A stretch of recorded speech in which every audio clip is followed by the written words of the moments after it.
बलरामपुर जैसे शैक्षिक और सामाजिक रूप से पिछड़ेपन के शिकार जिलों में कहीं ना कहीं महिलाएं अपने स्वास्थ्य के प्रति उतनी जागरूक नहीं हैं जितना उन्हें होना चाहिए।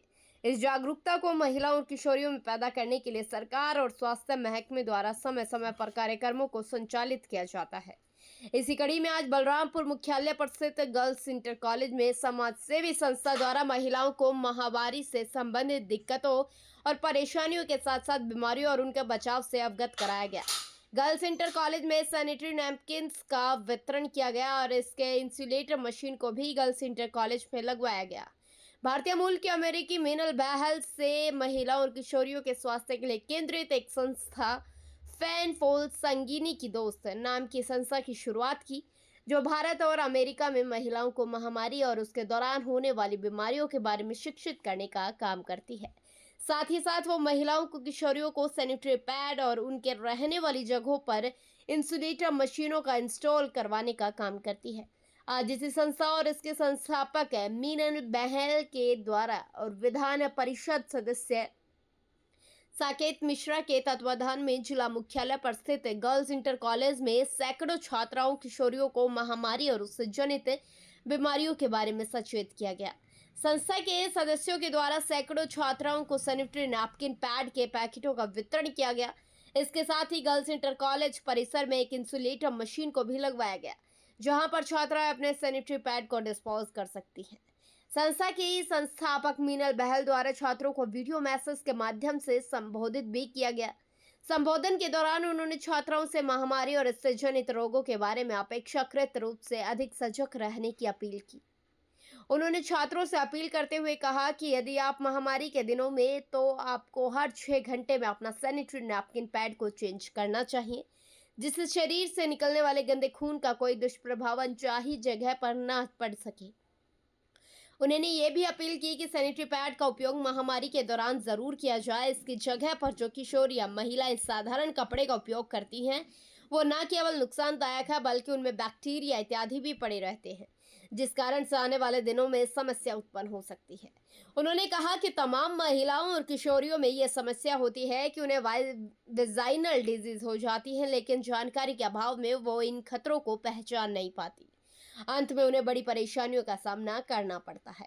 कार्यक्रम के दौरान प्रबंधन समिति के प्रद्युमन सिंह, परितोष सिन्हा, प्राचार्य रेखा रानी, अविनाश मिश्रा, विधान परिषद सदस्य साकेत मिश्रा के सहयोगी मनीष शुक्ला और शिक्षक उपस्थित रहे। नमस्ते, मेरा नाम मीनाल है और मैंने एक संस्था शुरू करी है जिसका नाम है पैड पल्स। पैल का मतलब है संगिनी। मैं 17 साल की हूँ और मैं आपको महामारी के बारे में कुछ जरूरी मैसेज देना चाहती हूँ। मैं चाहती हूँ कि आप ये समझें कि महामारी कोई परेशानी नहीं है, ये हर महिला होने की निशानी है। महामारी की वजह से आपको कभी कोई पढ़ाई, खेल को रोकना नहीं चाहिए। आपको महामारी को सिर्फ संभालना आना चाहिए। महामारी के दर्द को सहना पड़ता है, लेकिन उसे छुपाना नहीं चाहिए। आपको मदद मांगनी चाहिए और आपको अपनी शरीर की स्वच्छता का बहुत ख्याल रखना चाहिए। पढ़ो, लिखो, आगे बढ़ो, पैड मांगने का साहस करो। हमें कपड़े का इस्तेमाल नहीं, हमें पैड का इस्तेमाल करना चाहिए। हर 4 घंटे में पैड बदलना बहुत जरूरी है। इस्तेमाल के बाद डस्टबिन में फेंकना चाहिए। मैं चाहती हूँ कि आप पैड का इस्तेमाल करें और अपनी पढ़ाई और अपनी खेल में हमेशा आगे बढ़ें। धन्यवाद। मैं आपकी पैड संगिनी हूँ। और यहाँ पर सभी शिक्षाएँ लगभग सारे लोग जो शिक्षक शिक्षाएँ यहाँ पर हमसे बच्चे से ज़्यादा करते और आप सभी बच्चियाँ, जैसा कि अभी स्कूल वक्ता हमारे अविनाश भैया और जो है मनीष शुक्ला जी ने बताया, ये मीनल बहल जी का एक अवेयरनेस प्रोग्राम है फीमेल हाइजीन से रिलेटेड। जब बात होती है फीमेल हाइजीन की तो सारे लोग मुंह पर जो है हाथ लगा देते हैं कि कैसे इस पर डिस्कशन कर पाएंगे। आखिर इस पर डिस्कशन करने में शर्म कैसे? जब ये एक व्यवस्था, सही बात तो ये अगर माफिक नहीं तो ये जान लीजिए कि पृथ्वी पर मनुष्य का अस्तित्व नहीं रह जाएगा। अगर माफिक नहीं तो पृथ्वी पर कोई भी मनुष्य नहीं रहेगा, भले अन्य ये मान के चलिए कि पेड़ पौधे रहे, अगर कहा जाए तो पेड़ पौधे भी समाप्त हो जाए, कहीं ना कहीं व्यवस्था में वो भी आते हैं, तो प्रकृति भी समाप्त हो जाएगी। लेकिन जब इसकी बात करनी होती है तो हम हाथ मूंद लेते हैं, मुंह पे जो है तुरंत हाथ लगा लेते हैं, अरे कैसे बात करेंगे इसके बारे में।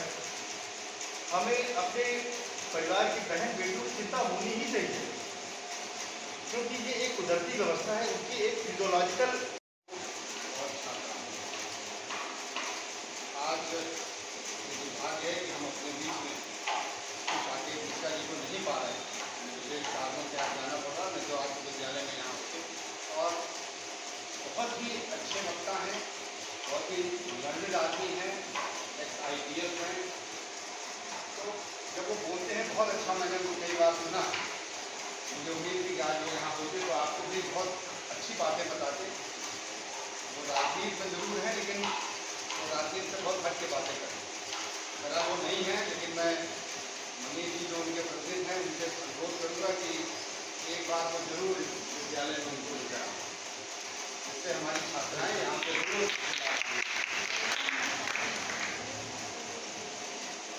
ये विषय पर्यावरण से जुड़ा हुआ है। मुझे अब ये कहने में संकोच नहीं है कि ये सैनिटरी पैड का यूज अब बहुत कॉमन हो चुका है। मुझे नहीं लगता कि यहाँ बैठे हुए कोई भी इसके बारे में नहीं जानते हैं, लेकिन उस पैड के यूज के बाद उसको क्या करना है, शायद इसमें अभी कंफ्यूजन है। उसे उठा के कूड़े में डाल देना है, कैसे उसे पॉलीथीन में लपेट के कूड़े में डाल के हटा देना है, ये विषय जरूर अभी अवेयरनेस की मांग है। तो उसी कार्यक्रम के तहत ये मीनल पहल ने जो ये अपना मशीन जो आपको दी, ये पर्यावरण की दृष्टि से बहुत उपयोगी काम है। इसे कैसे डिस्प्लॉय करना है, जो वक्ता यहाँ पर है वो लगाएगा और उसे डिस्प्ले भी करेगा। उसे जानिए, लोगों को बताइए कि ये पैड यूज़ करना तो बहुत अच्छी बात है, पर इसका ठीक से डिस्ट्रॉय करना भी उतना ही जरूरी है जितना उसे आप यूज़ करते हैं। पर्यावरण के लिए बहुत आवश्यक है। आजकल हम लोग